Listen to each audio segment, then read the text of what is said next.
Então,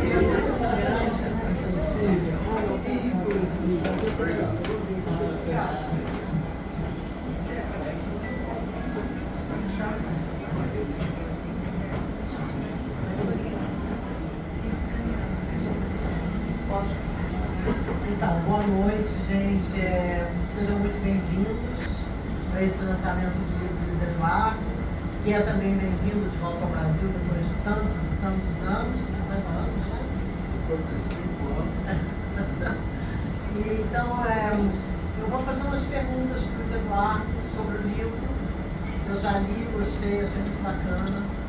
E eu vou fazer umas perguntas para ele. A primeira é a mais óbvia de todas. Por que você resolveu escrever esse livro?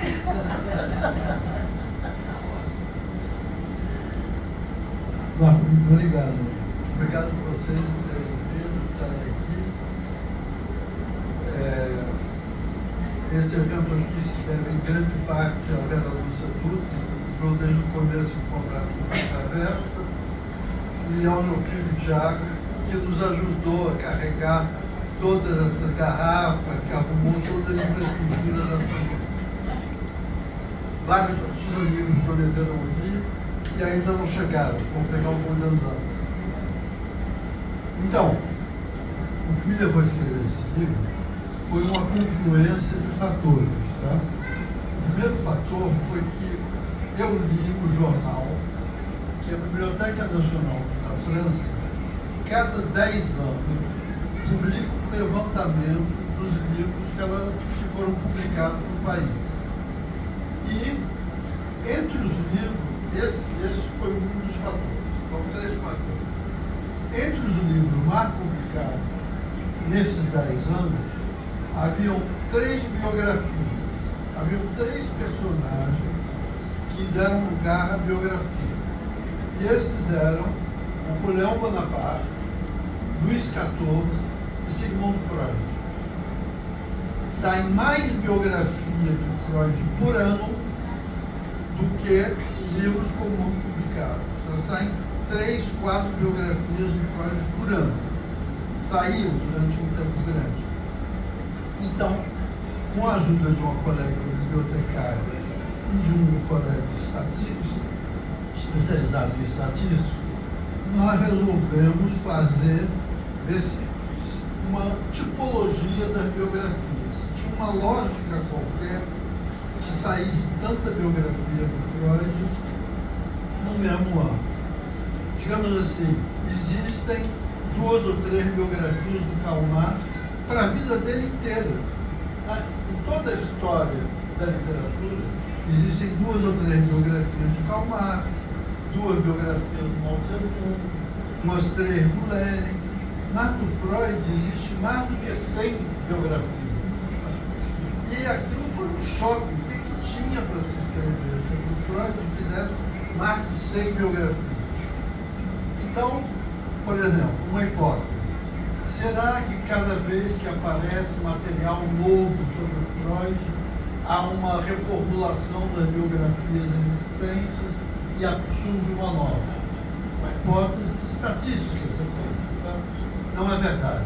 Não era isso que motivava uma biografia. Então, o único critério que nós, mais ou menos, resolvemos que condizia com o aparecimento dessa biografia é que cada vez que se criava um grupo psicanalítico novo, esse grupo tinha necessidade de inventar o seu Freud. Tá?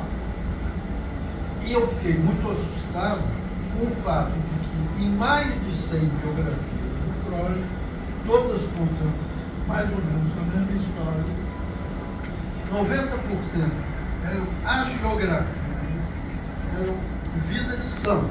Sabe quando você pega o catecismo na escola, quando a gente era criança, tem vida de São Pedro, vida de São Nicolás, vida de São...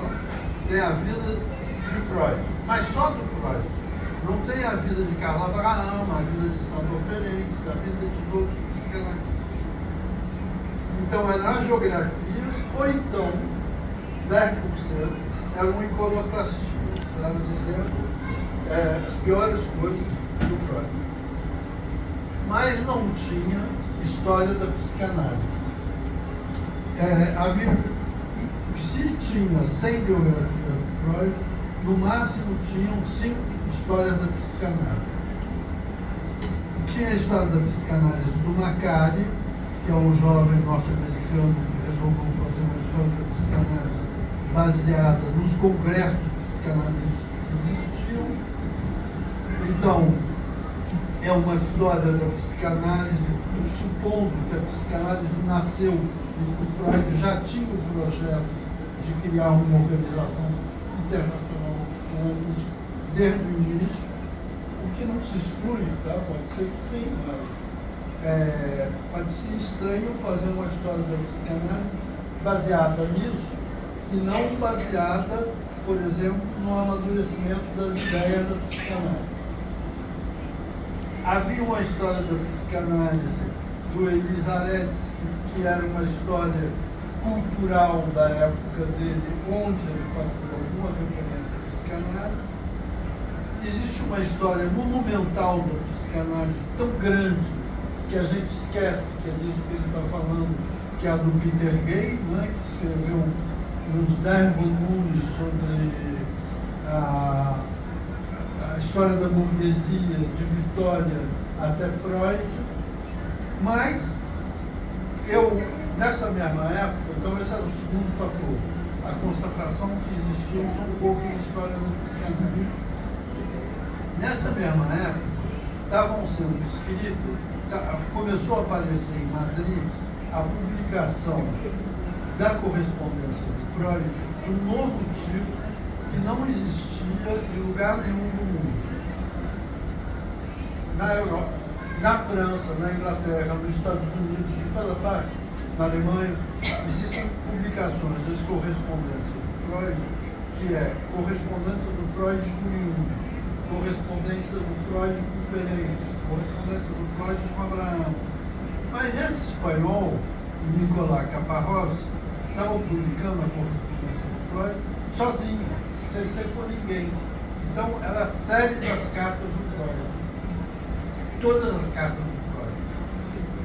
Daí acontecia, lendo as cartas do Freud, assim, acontecia uma coisa estranha, aparecia um novo enfoque do Freud que não se via nas cartas, vamos dizer, bionívocas, tá? Que é que o Freud era capaz de, em 2 cartas diferentes numa mesma noite, afirmar coisas absolutamente contraditórias. Tá? Então, aquela imagem do Freud coerente, bonzinho, querendo o bem de todos, se desfazia rápido, porque ele estava criando briga, ele estava botando fogo na lenha, empurrando uns para brigar com os outros. Então, ia se nuanceando. Eu pensei, poderia-se fazer uma história da terminologia do Freud em cada período. Período em que ele é perseguido, período em que ele é coitadinho, período em que ele reclama de todo mundo, de como ele foi escorraçado. Então, esses 3 fatores me deram vontade de criar uma história da psicanálise baseada, cuja rede de fundo, cuja teia de fundo, fosse as correspondências do Freud. Essas, e a partir daí, criar alguma coisa, criar uma cronologia da história da psicanálise que não obedecesse à psicanálise, mas uma história comum, digamos. Então, a psicanálise nasceu na Belle Époque, tá? A interpretação dos sonhos é um livro típico da Belle Époque. É ao mesmo tempo que o Freud está escrevendo a interpretação dos sonhos, Proust está escrevendo Em Busca do Tempo Perdido, o Jarry está escrevendo a Patafísica. Tinha uma determinada época em que eu tinha certeza que a psicanálise era a versão vienense do que a patafísica era a versão francesa. A patafísica é a ciência do caso singular, ou seja, a psicanálise. Tá? Então, o que os franceses levaram pelo deboche, pelo humor, os vienenses resolveram levar por um lado aparentemente sério. Tá? Então, eu pensei que seria engraçado, que seria interessante fazer uma história da psicanálise onde ela obedecesse ao tempo comum de nós todos e não a ela própria. Foi isso tudo. Como é que é o tempo comum de nós todos e não ela própria? O tempo comum de nós todos é isso que eu falei, a Belle Époque, os anos loucos. É o contexto. É o contexto. Então você já respondeu um pouco. Você tem, então, nesse livro, vamos dizer, uma história objetiva da psicanálise, né? Que eu tento fazer o mais objetivo. Então, eu acho que a outra pergunta morreu um pouco. Porque eu ia dizer isso, como é que é o seu projeto, que é a história objetiva, você já disse. História objetiva, por que eu chamo de história objetiva? O seguinte, ninguém diz que o Freud era um imigrado, tá? Freud era um imigrado judeu em Viena. Ele não apareceu de repente, ele não nasceu numa família rica vienense, como o Jones escreve, parece escrever. Freud era um imigrado da Galícia. A Galícia era uma terra onde mais de 100 mil galicianos imigraram para Viena nesse período, de 1800 a 1880 para 1900. Houve uma forte migração. O movimento psicanalítico era a 90% formado por esses imigrados galicianos.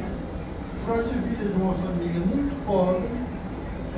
Os pais dele eram um homem sem dinheiro nenhum, cujos irmãos já tinham ido para a cadeia, de 40 anos, casado com uma menina de 20 anos. Então, vejam bem, de um estatuto social muito superior a ele.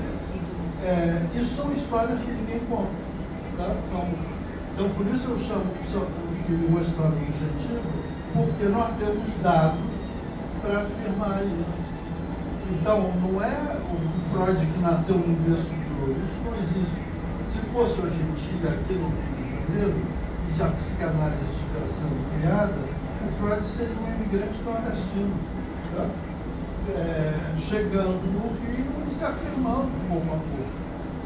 Só que dependendo do caso, ele podia fazer a história dele diferente do que foi de fato, que é o que se faz hoje em dia. As pessoas chegam à televisão e falam que elas viveram isso, fizeram aquilo, não foram elas que fizeram aquilo, nem viveram aquilo. Então eu acho isso muito engraçado, principalmente eu reparo nisso. Né? Bom, tudo bem. Por que você acha que existem poucas publicações a respeito da história da psicanálise, enquanto tem tantas biografias? Por que? Eu não tenho uma ideia clara. Tinha um filósofo na França, o Jean Bollac, que tinha a seguinte hipótese. Ele dizia que a filosofia começou a parar de existir o dia que se escreveu a primeira história da filosofia. A partir daí mudou a filosofia e passou a existir uma outra coisa, que ele chama de metafilosofia. Ele diz que houve o fim da filosofia tal como era anteriormente. Eu acho que a psicanálise, esse sonho dos psicanalistas de estar sempre inovando, criando alguma coisa nova, começa a parar de existir a partir do momento que existe uma história integrada da psicanálise. E é o que me interessa, quer dizer, por exemplo, se eu vou estudar Lacan, é situar Lacan na sua história. E daí eu não posso me aproximar de Lacan de uma maneira religiosa, porque ele está situado na história dele. Na história dele e do tempo dele. E do tempo dele. Então, a perspectiva da história cria um esvaziamento da religião da psicanálise. Tá? Eu acho que o envolvimento dos psicanalistas com a psicanálise é, em muito grande parte, um envolvimento religioso. Eles acreditam naquilo. E o que essa desmistificação pode trazer? Aí vai trazer uma visão crítica. vai trazer uma visão crítica, vai permitir que se pare, vai exigir que se pare com essa paixão religiosa, vai criar a possibilidade do humor, tá? Da brincadeira com a psicanálise. Mas, o que você quer mostrar esse Freud contraditório? Que você falou no início, você até falou que criar briga, mas pode ser também para polemizar, né? Não, é a noção divido logo reino. Sei, mas pode ser também polemizar, não? Você acha que é a noção mesmo? Não, era divido logo reino. Tá. E você quer mostrar isso para essa desmistificação, né? Claro. Agora me diz uma coisa, conta pra gente um pouco a história do Fordar. Esse princípio, essa brincadeira do neto dele, que ele viu o rapaz acabou de fazer com o carretel, cadeira, de voltar, e o que ele daí extraiu. Sim, a Ana gostou muito dessa história do Fordar. Você atravessou o livro inteiro com o Fordar. Você atravessou o livro inteiro com o Fordar. Foi eu que gostei. Quando eu estava nessa de escrever esse livro, eu descobri esse diário da Sofia. E eu queria publicá-lo à parte. E daí a Vera e a Conelli, de São Paulo, insistiu para que eu publicasse junto e passou o diário para a Autêntica, que resolveu publicar junto com um projeto do álbum de família. Então, o Fordar é uma brincadeira. O neto do Freud um dia foi visitar a sua filha e viu o neto brincando com um carretel que ele jogava longe dele, dizia "ô", e puxava o carretel de volta. Quando o carretel estava com ele dizia "ah". Daí o Freud e a filha chegaram à conclusão que ele estava brincando de "o", era queria dizer "for", e "da", queria dizer "aqui", longe e perto, longe e perto, né? E essa brincadeira virou, o Freud utiliza ela para caracterizar a compulsão de repetição. Ele diz, é o prazer da compulsão de repetição, que no caso da brincadeira é alguma coisa de boa para a criança, mas vai também, está presente também nos traumatismos e vai ser um dos stages da pulsão de morte. Então, o pessoal que faz uma análise crítica do Freud disse, mas peraí, essa criança não nasceu brincando. Essa brincadeira não foi uma brincadeira que desceu do céu na cabeça dela. Por trás dessa criança tinha uma mãe. Tá? Então, o Winnicott foi o primeiro psicanalista que disse que nunca viu um bebê sozinho. Sempre viu um bebê com a sua mãe. Mas o pessoal já foi aplicar essa observação no caso dessa brincadeira. Mas a mãe é quem dava o carretel para ele. E a mãe que começou a trazer o carretel de volta. Então a mãe brincava com essa criança de Fordar. Não era uma brincadeira da criança sozinha. Espontânea.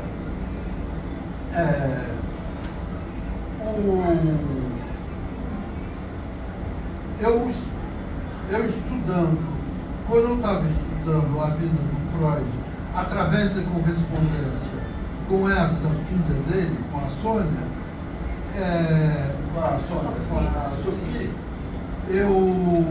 Sônia que está chegando tarde, eu notei isso, que o Freud brincava de Fordar com a própria filha, que a filha se afastou para casar, imediatamente o Freud começa a chamar ela de volta. Ah, você foi morar em Munique, por que você não vem passar as férias aqui comigo? Se você não puder vir passar as férias comigo, vamos marcar um lugar entre a tua casa e a minha para lá passarmos as férias juntos. Então, o Freud, você está preocupada com a sua vida, com o seu bebê? já vou mandar a vovó, já vou mandar a minha mulher, a tua mãe, para ir ficar com você aí. Então, o Freud tinha horror da separação. Cada vez que uma filha dele se separava, ele corria atrás para puxar a filha para perto. Então, a minha tese foi que o Freud brincava de fordar com a filha brincava de fordar com o bebê, e criou-se um jogo do fordar que era um jogo que tinha nessa família inteira. Quando eu estava estudando essa situação da família, o Freud escreveu no livro dele, quando ele estava analisando a filha Ana Freud, que ela também brincava de fordar uma outra brincadeira. Tá vendo? Fordar é essa brincadeira do vai e volta. Né? A brincadeira da Ana Freud do vai e volta era a masturbação. Ela se masturbava compulsivamente. Não deixa de ser um vai e volta. É um vai e volta seguramente. Desde criança até a morte, Ana Freud foi uma masturbadora compulsiva. Ela fez 4 anos, a primeira análise do pai durou 4 anos. Eles tinham 6 sessões por semana, tá? 1 hora por sessão, às vezes 2 ou 3 sessões por dia. Tá? Isso de 1918 a 1922, depois de novo, de 1924 a 1925, sempre, quando é possível reconstituir o que foi a análise da Ana Freud, lendo a correspondência dela com a Lua Andréa Salomé, lendo a correspondência do Freud com a Lua Andréa Salomé, lendo a correspondência da Ana Freud com Max Eichmann, que foi um interlocutor que ela conseguiu, lendo alguns relatos de caso clínico que ela faz, onde se sabe que o caso clínico era ela própria. Então, ela foi o sintoma que percorreu a vida dela inteira foi essa masturbação. Agora, então, a minha pergunta era, como pode uma filha ir contar para o pai que ela se masturba? O pai, e com as histórias que ele inventava em torno da masturbação, tá? Que eram histórias de sadismo, de adulto batendo em criança, de prendendo a criança. E o pai ouvia isso impávido. Tá? Parece que todo mundo que contava essas histórias esquecia de 3 coisas. Esquecia que os psicanalistas trabalham muito com essas 3 coisas. Que são a contratransferência, a transferência e o desejo. Né? Quer dizer, essa menina estava contando para o pai o que ela sentia em relação ao pai. E o pai estava interpretando e ouvindo o que ele sentia em relação à filha. Tá? E ambos estavam presos no desejo comum. E não havia nada de neutro ou de impávido nisso, como os psicanalistas que contam a história normalmente parecem pensar. Tá? Então, por isso que eu falo, é uma história objetiva na medida em que expõe o que pode ter de subjetivo nela. E esse era o último jogo do Fordar que aparece na história e que não se fala. Né? Que eu acho que estava estruturando essa história inteira. Mas o curioso é que enquanto ele analisava a filha várias vezes por dia, em casa, sei lá quantas vezes por semana, a psicanálise depois, vamos dizer, interditou essa proximidade entre o analisando e o analista, né? Tinha sempre uma coisa que não podia conhecer fora do consultório, que não podia o filho, o marido, depois quando abriu para casar. Mas eu digo assim, quando é individual, né? Tinha sempre um distanciamento muito grande, né? Uma preservação da vida real dos dois, do médico e do paciente, fora do consultório. Criou-se um afastamento fóbico, né? Exato. O pessoal ficou com medo de uma proximidade, como se qualquer proximidade fosse levar à mesma coisa que era no início. Parece que no fundo é uma interdição a partir desse problema, entendeu? Parece que essa interdição é posterior. Né? Mas enfim. Hã? Bom, se alguém quiser falar alguma coisa, pode falar, gente. Alguém quer falar alguma coisa? Pronto, ainda estou com as duas perguntas. Paulo Vai, Sérgio, Paulo. me pareceu que eu Como que eu disse? Peraí, vamos. Dá Vai, para dá levar o o microfone. microfone lá? Tá. Não chega, não chega. E esse aqui?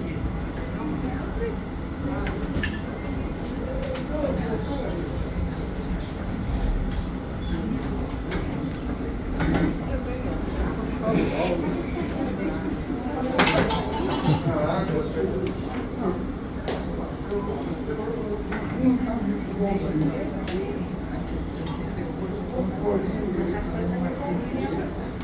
Achei muito interessante em termos de realmente modificar para mim completamente a história da psicanálise, e principalmente a figura do Freud nessa história. Agora, é muito importante saber que uma teoria da cultura, existe uma teoria da cultura pré-Freud, existe uma teoria da cultura pós-Freud.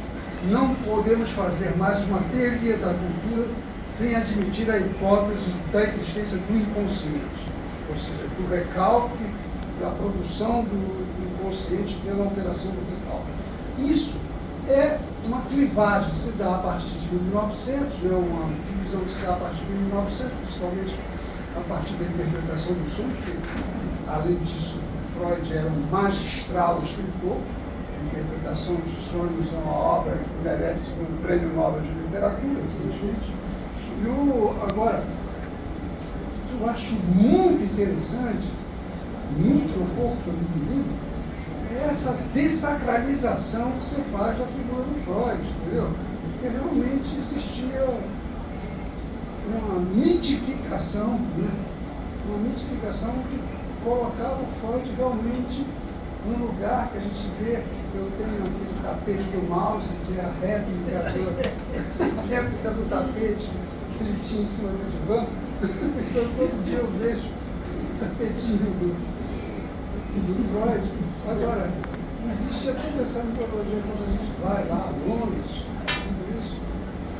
Eu acho muito importante esse livro, não somente contextualizar o período em que aparece a psicanálise do ponto de vista cultural, uma enorme quantidade de referências enormes que você faz logo no início, que é muito importante, muito abundante, muito importante para contextualizar a situação cultural.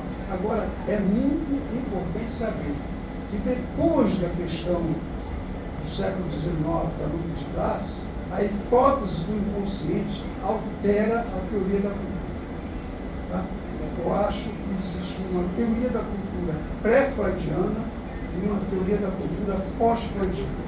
E essa incorpora necessariamente uma teoria crítica que incorpora a hipótese do inconsciente. Isso é o fundamental.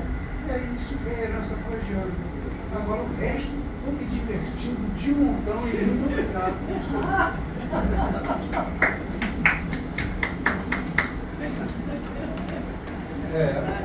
Esse ponto que o Paulo Sérgio assinalou é muito verdade.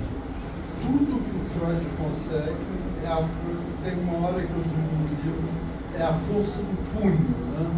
Porque ele escreve, todo o segredo dele, me parece, é o estilo dele, a capacidade dele de escrever.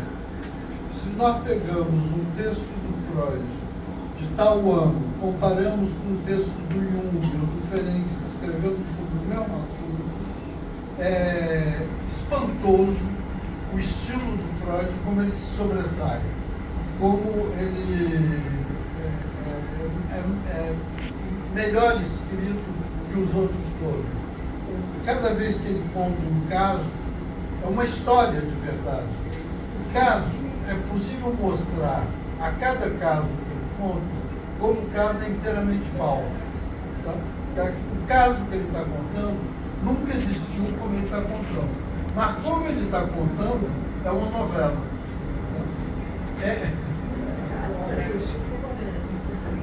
Por exemplo, A tosse da Dora.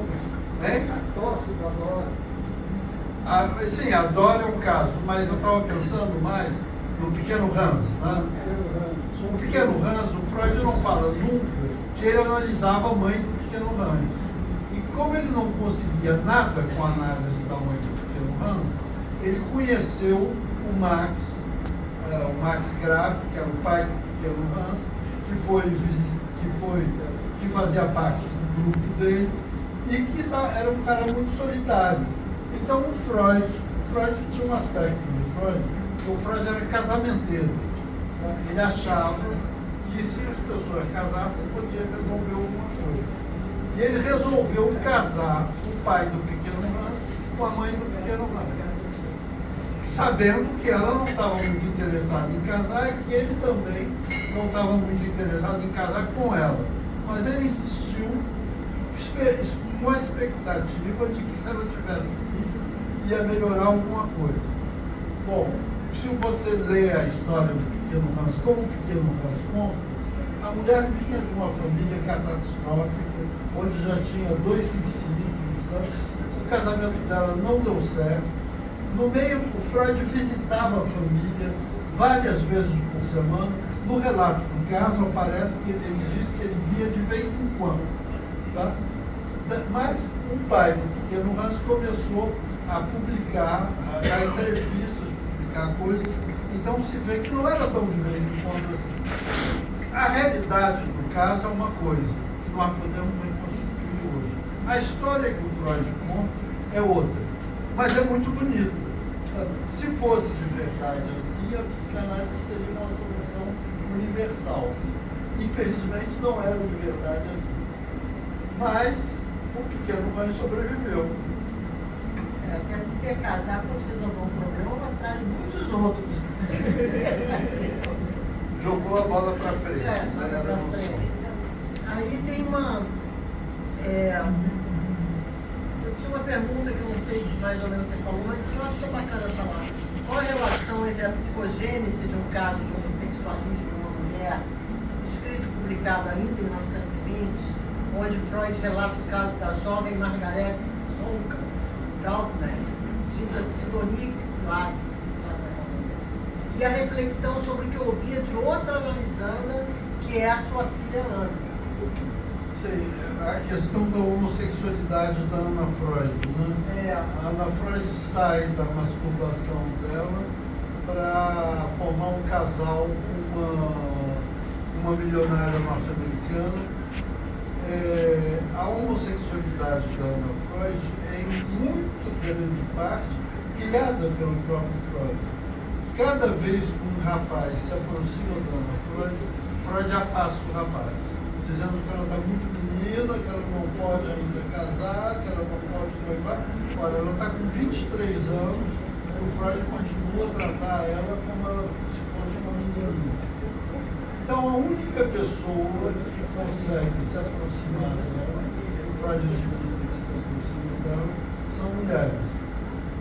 Paralelamente à lei do princípio do prazer, onde ele está contando essa história de forma da masturbação da filha, ele está descobrindo, se ele tinha uma intuição, talvez ele não tivesse ouvido falar com todos os pontos sobre os is, ele está descobrindo, está se desvelando para ele a homossexualidade da filha.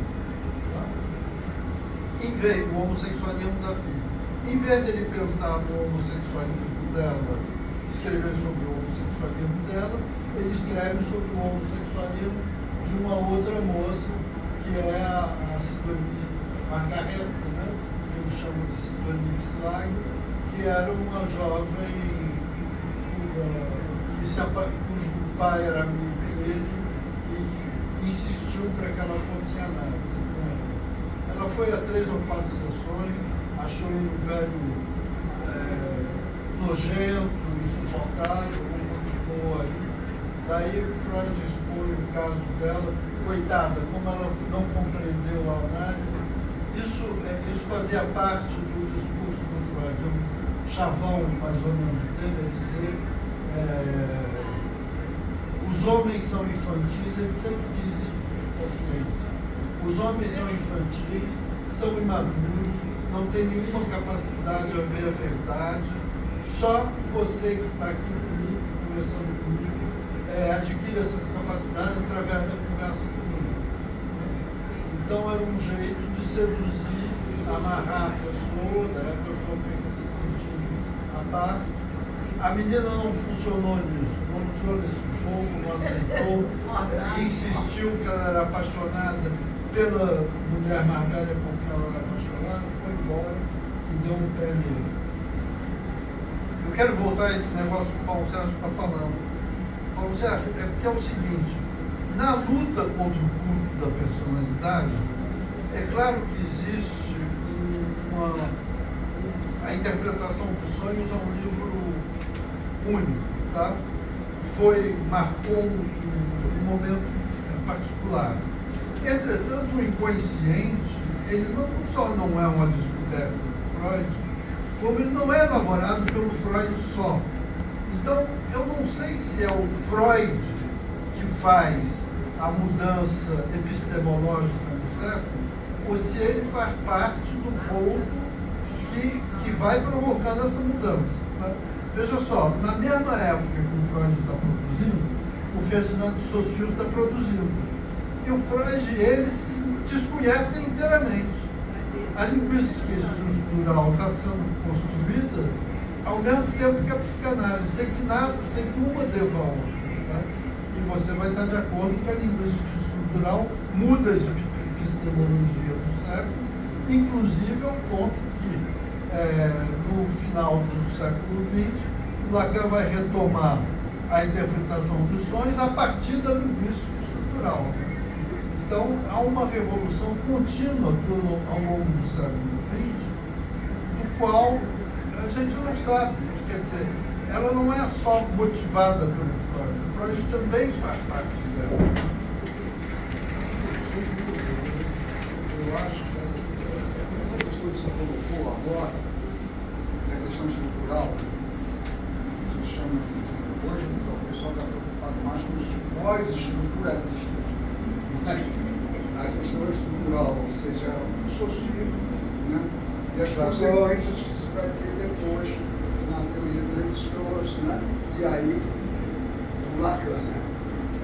Dizendo que o inconsciente se estrutura com uma linguagem, no sentido saussuriano da palavra. Né? A questão do significado, tudo isso de acordo. Mas existe uma questão, não interessa ser de Freud só, interessa o seguinte: existe uma teoria da cultura antes da hipótese do inconsciente. Existe uma teoria da cultura que incorpora a questão do inconsciente. Uma das melhores teorias críticas desenvolvidas no campo da estética do século XX foi feita na escola de Frankfurt, particularmente por Theodor Adorno. E ele trabalhou abundantemente o Adorno com a questão freudiana da psicanálise, com a questão incorporando a psicanálise numa teoria crítica para a construção da sua estética. Né? Uma estética do abismo, uma estética que você cai a cada parágrafo. Né? Cada parágrafo você leva um ponto, literalmente, né? Porque ele desdiz tudo que ele acabou de dizer antes. Né? Porque ele trabalha com o que ele chama de dialética negativa. Né? A filosofia dele é dialética negativa, se chama dialética negativa. Agora, o que eu quero dizer é o seguinte: essa hipótese do inconsciente incorporada numa teoria da cultura modifica a teoria da cultura pré-teoria do inconsciente. Ou seja, toda aquela teoria da cultura que alimentou o século XIX tem que ser revista radicalmente a partir da hipótese do inconsciente. Agora, se o inconsciente tem três descobertas, tem três descobridores, 4 descobridores, de qualquer forma, eu acho que o Freud teve uma contribuição mais ou menos singular nessa disseminação da hipótese do inconsciente com estruturação do psiquismo humano. Quer dizer, eu acho que, ainda acho que teve um certo papel, pode ser que tenha muitos outros tão importantes quanto ele. Mas eu acho que o papel freudiano me remete. Eu concordo inteiramente, porque eu acho que ninguém estava sozinho. Então, ele não fez sozinho porque é meio interligado, né? As coisas são assim. O que importa é que ele acaba simbolizando essa teoria do inconsciente. Ele catalisa, vamos dizer isso, né? Então é isso que interessa, eu acho, cara.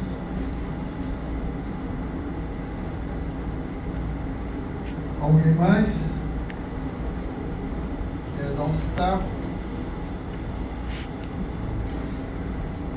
No começo da sua fala, você falou bem objetivamente que haviam 3 motivos que te levaram a escrever esse livro. A questão da história, da psicanálise. Foi a questão das 100 biografias, foi a questão da existência de só 5 histórias da psicanálise, e foi a possibilidade criada pelo trabalho do Nicolas Caparrós. O seguinte, quando a ideia louca é a seguinte: quando o Caparrós começou a organizar essa edição da correspondência do Freud só com as cartas do Freud,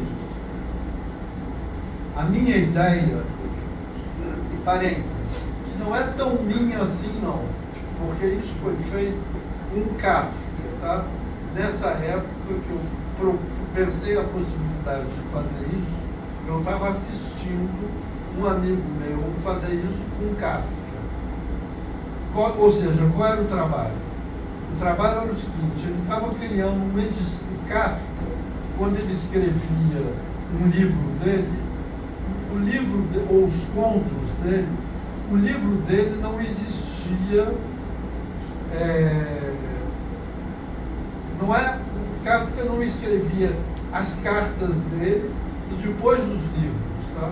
Era ao mesmo tempo as cartas e os livros. Ele ia escrevendo uma carta e no meio da carta ele começava a contar para a noiva dele, para mudar a noiva dele, ou para o amigo dele, alguma coisa que paralelamente ia virando o conto ou o romance que ele estava escrevendo. Tá? Por exemplo, A Colônia Penitenciária é um conto do Kafka que ele começa a escrever numa carta para tal amigo dele.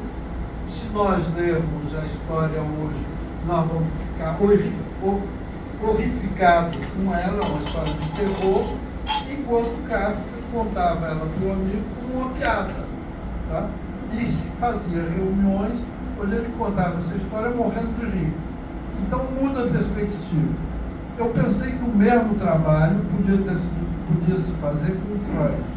Ou seja, numa mesma noite, Freud escrevia carta para 10 correspondentes e ele estava respondendo as cartas que esses 10 correspondentes tinham enviado para ele. Então vejam só, em tal noite de tal ano, nós temos as 10 cartas que o Freud estava escrevendo, mais as 10 cartas que ele tinha recebido, mais o que eles estavam escrevendo de teoria. Porque essa gente não ficava só escrevendo cartas. Eles escreviam as cartas e as teorias. Então, por exemplo, quando nós lemos Luto e Melancolia do Freud. Luto e Melancolia é um texto teórico do Freud que está inteiramente integrado na correspondência dele com Carla Abraham. É uma extensão da correspondência dele. Ele vai escrevendo a carta e escrevendo a teoria por dentro da carta, e para de escrever a teoria por dentro da carta, manda a carta e num papel à parte continua a escrever a teoria. A carta do Abraão vem com a resposta, ele começa a responder e vai escrevendo mais um pedaço da teoria. Isso é muito claro na correspondência do Freud com Abraão, Luto e Melancolia, e tudo que o Freud escreve sobre a metapsicologia. Outro texto do Freud, para quem isso é claro, é Moisés e o monoteísmo.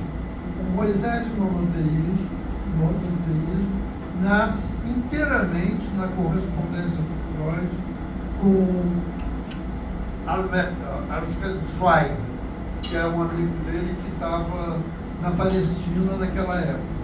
Freud começa a contar a história do Moisés e o monoteísmo monoteísmo, o amigo dele responde para ele: olha, não continua a contar essa história, porque você não é o primeiro que conta essa história desse jeito, já se contou demais essa história desse jeito, as críticas que foram feitas foram essas aqui, e o Freud diz: eu sei que isso existia, vou fazer de conta que não sei, e eu sou o único que vai contar desse jeito. Então, tá vendo? É isso que a gente estava falando, da força do punho. Ele está contando uma história que é ultra requentada, como se fosse a primeira vez. E nós vamos acreditar que é a primeira vez por causa do estilo dele, né? E por causa da nossa ignorância de saber que foi contada tantas vezes antes. Então existe essa integração entre a correspondência do Freud e a elaboração teórica.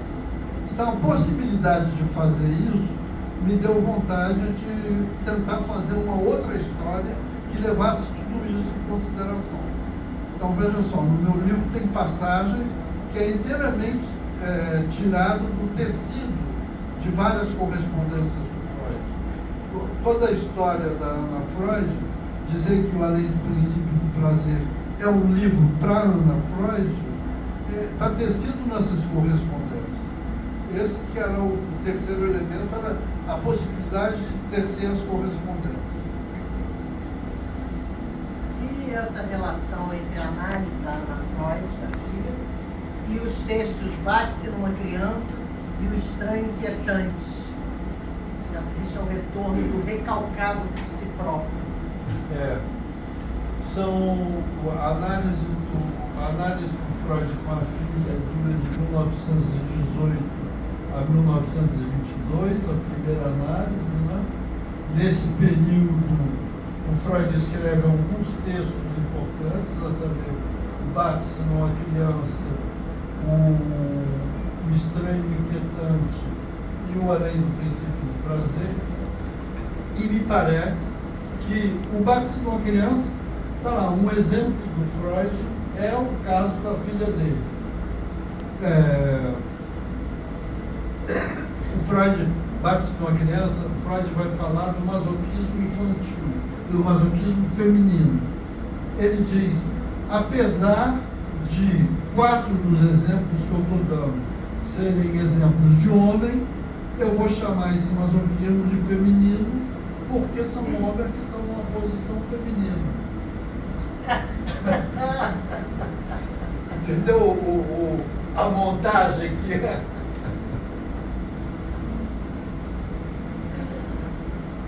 Aí o exemplo é a filha dele, né? O estranho, inquietante infamiliar, é porque deve ser muito estranho. Você está analisando a filha está te contando coisas. A Ana Freud, o sonho dela era assinar Ana Freud uma palavra só. Fazer de Ana Freud uma palavra só. Quer dizer, viver em simbiose com o pai. Então, a minha resposta é que só era possível a Ana Freud ter um fantasma simbiótico com o pai se o pai tivesse um fantasma simbiótico com ela. Tá? Então não é só Ana Freud uma palavra só. Tinha uma cigana por trás disso. Tá? Tinha uma simbiose do pai com ela. Eu tive um sonho nessa época, quando eu estava acabando de escrever esse livro. O sonho era o seguinte: Freud ia morrer, e ele sabia que ia morrer, que tinha 5 anos para morrer. E antes da morte dele, ele combinava com ela que ela ia parar de existir e ele ia continuar a existir através dela. Eles começavam esse trabalho que eles chamavam de análise, que era o trabalho dele passar a alma dele para dentro dela e ela parar de existir. E eles chamavam isso de transferência. E era a transferência de verdade, a transferência da alma dele para dentro do corpo dela. Eu acordei tremendo de medo, pensando que aquilo podia existir de verdade. Me perguntando se a minha analista não tinha feito isso comigo, se apoderar da minha alma através desse vampirismo.